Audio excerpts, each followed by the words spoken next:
Welcome to another in our series called Our River, brought to you by the Hoosic River Watershed Association and Hoosic River Revival and North Berkshire Community Television. Thank you, Paul. And today my guest is Matt Scholl, who is the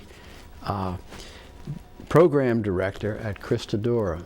And that may be a name that some of you aren't familiar with, but let me say that those of us who are sometimes in the woods, walking in the woods, hiking, note that the woods are about as unsegregated, unintegrated, I should say, about as unintegrated as some churches on Sunday morning. So if you happen to run into a hiking party made up primarily of black or brown young people, they could well be from the Manus Center, which is the part of Christodora that Matt represents. So let me introduce Matt. He's grew up in western Pennsylvania, attended Westminster College, and then proceeded to work for number of years as in various situations with troubled youth, which is not to say that his present situation involves troubled youth, but that's the background that brought him to the Manus Center in Savoy, so right in our backyard. Matt, you want to tell us a little bit about the Manus Center and Christodora? Sure. So Christodora has been serving New York City youth since 1897. Started out as a settlement house on the Lower East Side of Manhattan. We actually had Gershwin as part of our youth back in those days. And the camp back in 1910 used to be in Northover, New Jersey. And that camp actually still operated under the Boys and Girls Club all the way up to just a few years ago when they sold it. We have moved from being a settlement house, and we have moved from the camp in New Jersey, primarily because our mission has in long ways been getting the youth of New York City out into the wilderness. And in 1981, we relocated our camp program operations to Florida, Massachusetts, in Savoy Mountain State Park, and have been serving around 850 youth a year from New York City from May through October at the Manus Center. So for some of you who are familiar with the area, you can think of what was formerly the Gangemi Camp. I had at least one of my daughters, I think just one, was a camper there at a wonderful old farmhouse, kind of remote. Is it remote? It's a mile down a dirt road. Sure. A mile down a dirt road. So if that seems remote to us, how remote it must seem to young people coming up from inner city New York. Absolutely, absolutely. How do they express that? Well, in a number of different ways. You know, of course, once we get them comfortable with the fact that there's no cell coverage and there's no internet, and we unplug them, you know, the absolute stunning beauty of seeing the stars shy of the light pollution in the city is a major first for many of our youth. And to have the freedom to explore in ways that don't have the constrictions of the city is really opening their eyes to have a new horizon and to realize there's more than the subway train or the subway ride that they take every day. Do you think that typically that they consider safety? Do they balance? You know, there must be some fear of the darkness and of the woods if you haven't grown up with that experience. But do you think any of the kids who come by, do they say, well, you know, the woods are a little bit scary, but you know, where I'm coming from could be scary too? Yeah, I think there might be some connections there. We have three basic concepts at Manus: respect, responsibility, and risk. And we spend a lot of time talking about taking positive risks and helping them to overcome their fear of the dark or achieve the 3,491 feet of Mount Greylock. And you know, reach new horizons, and achieve things that they didn't think that they could do.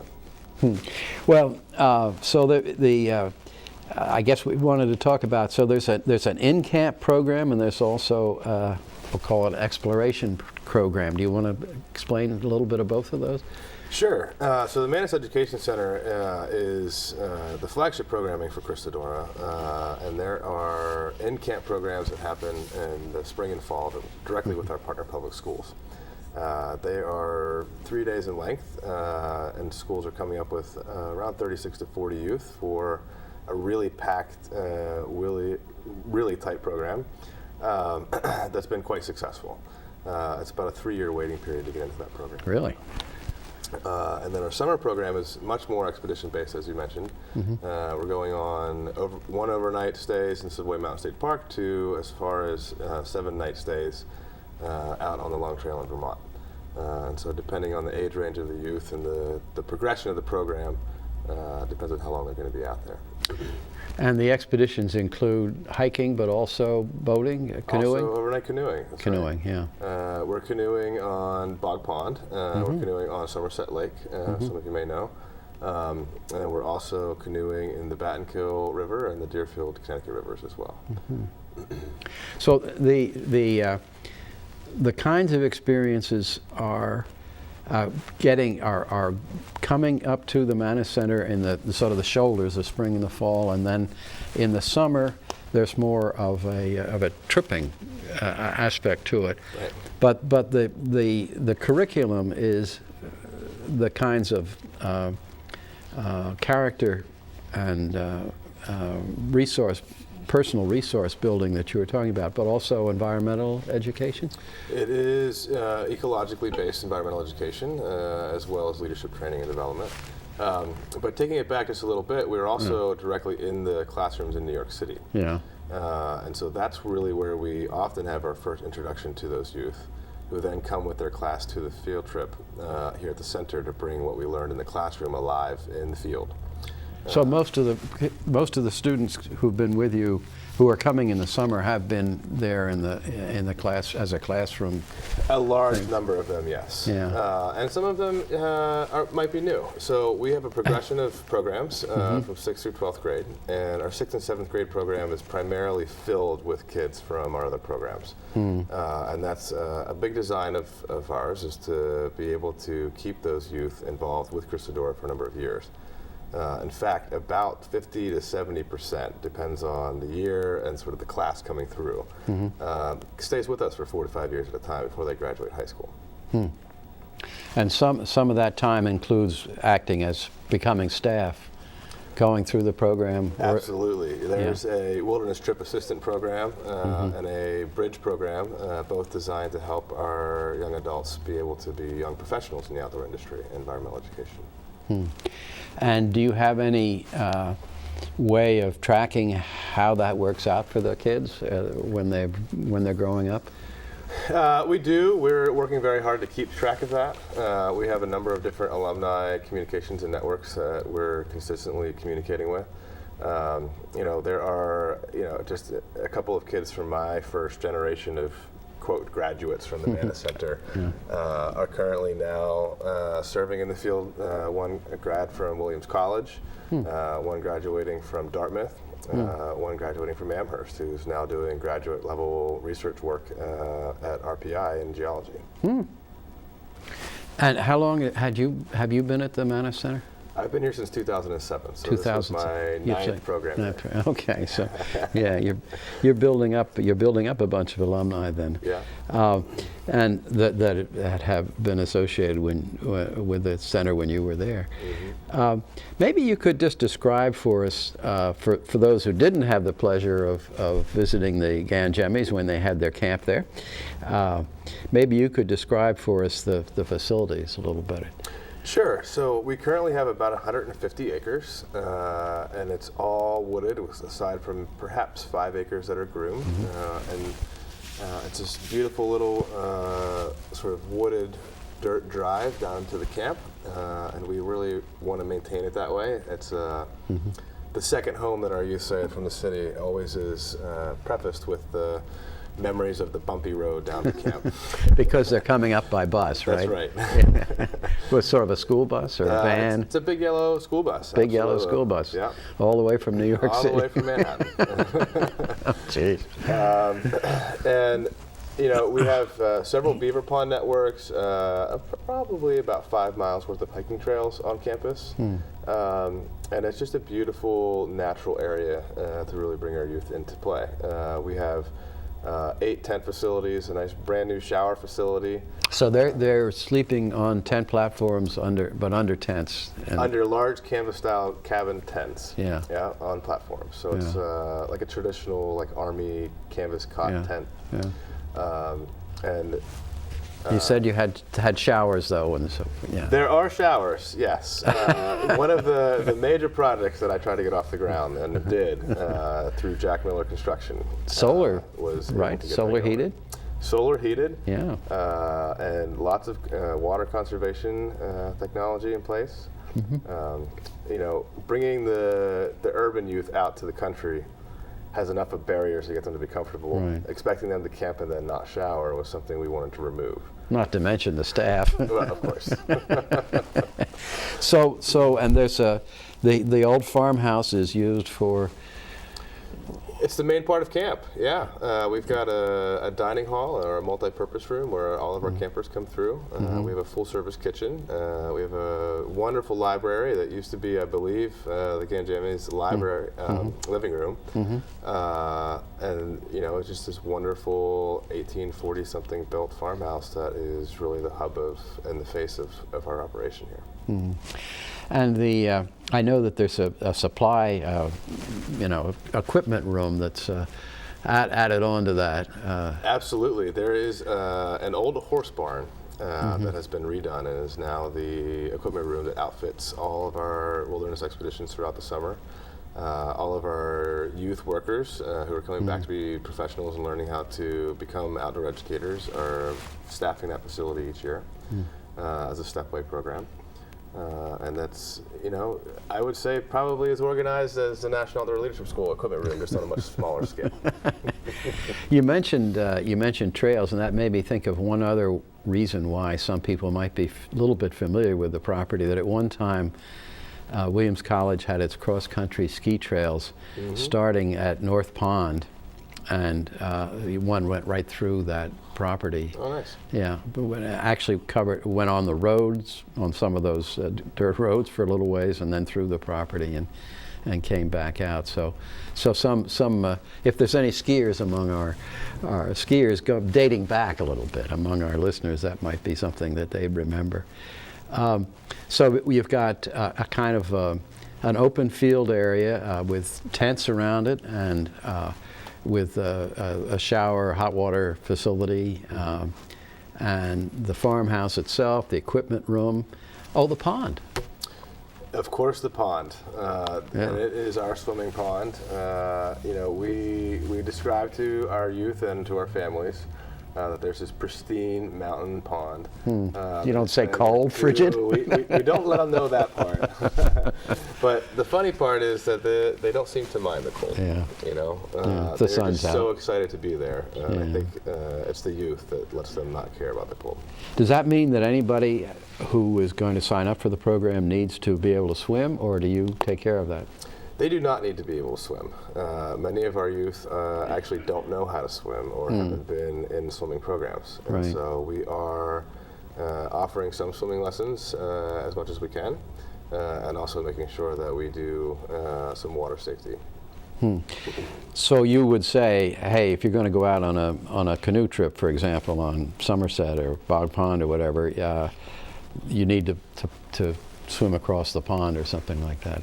Well, what they need to be able to do is wear a life jacket. Yeah, well. And what they need to do, and we make them practice, is actually tip their boat in our pond and know how to stay afloat with their life jacket should that happen. Yeah. I know that that among the other activities that the students carry on at the Manus Center, and let me also just kind of underline that we're talking about the Manus Center, which is part of Christodora, but the actual facility in Florida and Savoy Mountain State Forest is called the Manus Center. So, but among the other activities, there are service projects that benefit the communities. Could you? Yeah. No, sure, absolutely. You know, every single hiking trail we take and every single canoe trip that we take, we're doing something in terms of cleaning up as we go along. And so we are often leaving the woods with bags of trash. We're often leaving the rivers with bags of trash. And so our very exploration is all about keeping our trails and waterways clean. And through that process, we're teaching the conservation efforts for our youth and getting them engaged and involved to want to care as young adults. And there are also some specific projects where we go out with loppers and hand saws and helmets and skates and things to keep the trails open. And we've worked with the Student Conservation Association. We've worked with Savoy Mountain State Forest. We've worked with Berkshire Natural Resources Council. And large part, one of our bigger projects that we've partnered with has been the Mohican Mohawk Trail system between North Adams and Mohawk Park on Route 2.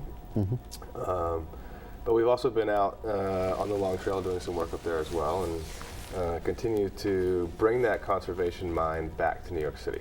We have after-school programs, in fact, in the city where youth are partnering with organizations like the Bronx River Alliance and being able to get out onto the river and do some cleanup projects and continue to conserve and restore key outdoor recreational use areas for New York City residents. Yeah, and again, in sort of tracking, you know that does happen, that they do get involved in those ways. Yep.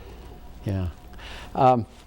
You mentioned trail work and loppers and so forth, and I might say that it was Manus Center young people who cut the trail that currently runs from across from Rock Manor Mobile Home Park up to the western summit. That was several years ago, and the Manus Center has been maintaining that trail.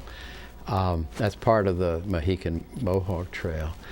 And also this initiative that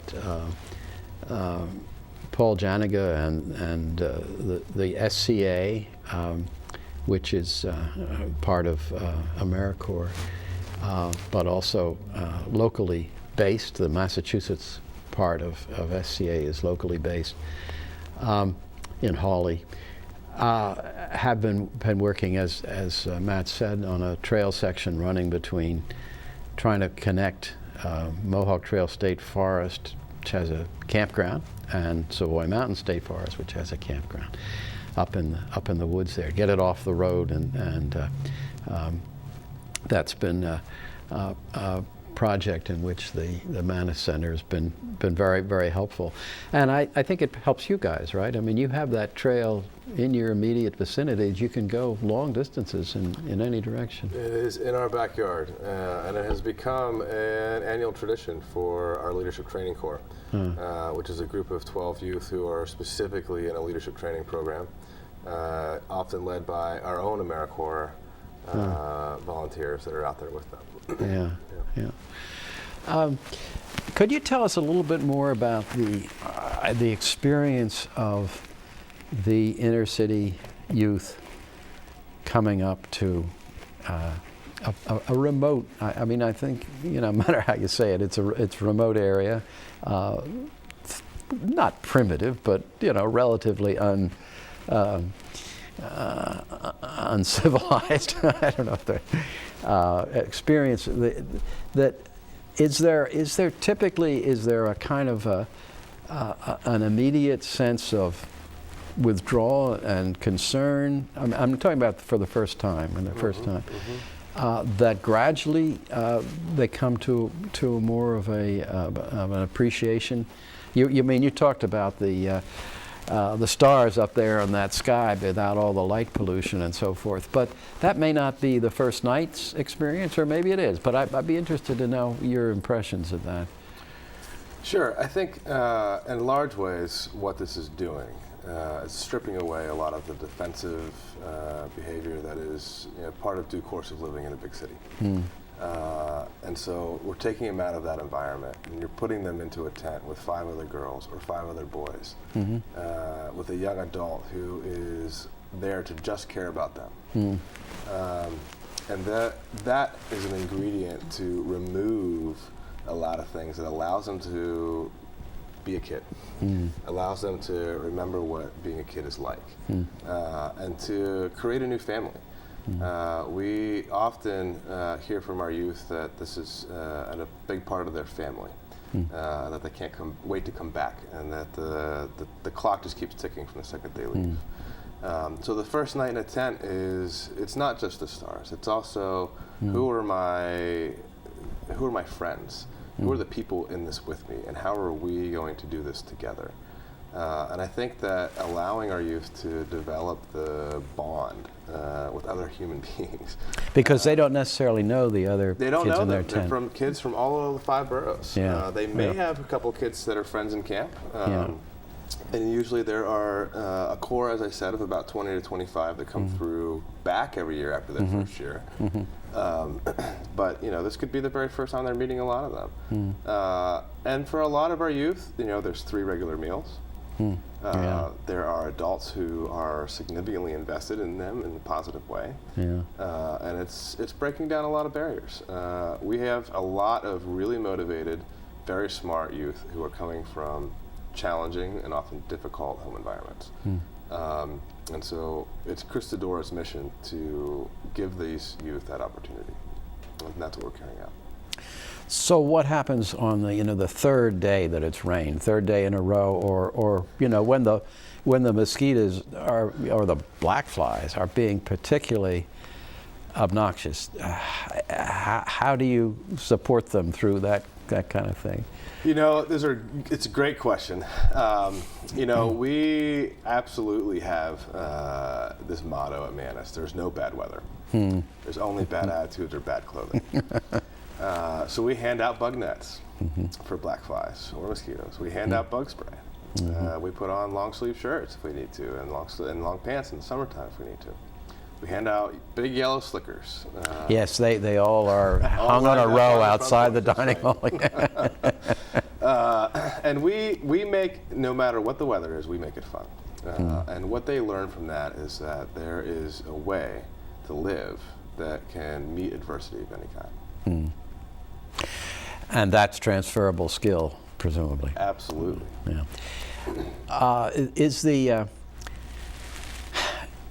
To what degree do the kinds of confidence building and team building, I guess, happen naturally, and to what degree are you self-conscious about engineering that to happen? Well, it's both. I think that we, from the second they get on the bus all the way to the second they get back off the bus, we're thinking about every moment they're with us. Whether that's structured free time to allow them to have free form, or whether that's an intentional element on our challenge course that forces them to break down a little bit as a group in communication, and then do it again and learn what effective communication means and how that makes things work more effectively. So it's a little bit of a balance of both. And for our leadership focused programs, we're also expecting our youth to lead themselves. And so when they're in high school, they will put on a backpack and be the outdoor education leader for the day. And our staff are there to observe and coach, but not to lead from the front. And it's through a direct, hands-on learning style of leadership that they really get to reflect and learn what leadership means. Often the youth that come through our program think that leadership is all about telling others what to do, because that's all that they receive. And they quickly learn that leadership is so much more, that there are democratic processes, there are abdicratic processes, and when to use each of those in a situational capacity is a big focus for them. What's as the director, what's the camp's relationship to the parents, to the families, the families at home, not the Sure. Christodora family? Well, we have a lot of support. So a lot of our kids are friends of other families, or they're kids who have come through our school. So it's not just the schools that build the population in Manus. It can also be our families that are doing referrals. It is a big thing for mom and dad to learn, or mom or dad, to learn how to let go. So camp is a learning module for both parent and child alike. It's a learning module for the child to learn how to live without the parent, and it's a learning module for the parent to learn how to live without their child. And the nice thing about Manus is there's no cell coverage, and so there's no cell phone. And parents need to write or email, and I'll print it out for them, a note to their child. Do have parents ever visited? We have had a few parents visit. It's a long trip. Yeah, but not many. Yeah. It is a long trip. There are lots of hugs and smiles and tears and emotions that happen in our office on 53rd Street when they leave and both come back. But I'm suspecting that not a lot of people of our viewers are familiar with the Manus Center. Would you like to have more contact with the? I mean, maybe you feel you do, and I don't want to dispute that. But I know that you have a busy schedule. But can you conceive of ways in which the students might have more contact with the local area? No, absolutely. I think that we're always looking to continue to expand our base.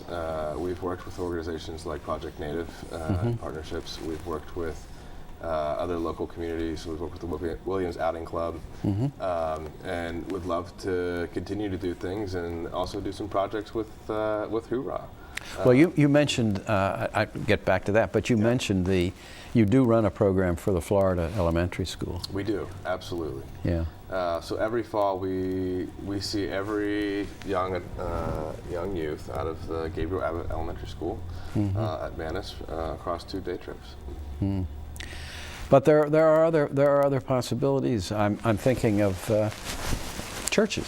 You know, is there a way in which the students there might be interested, or is that, you know, sort of like totally way out of line for what you're?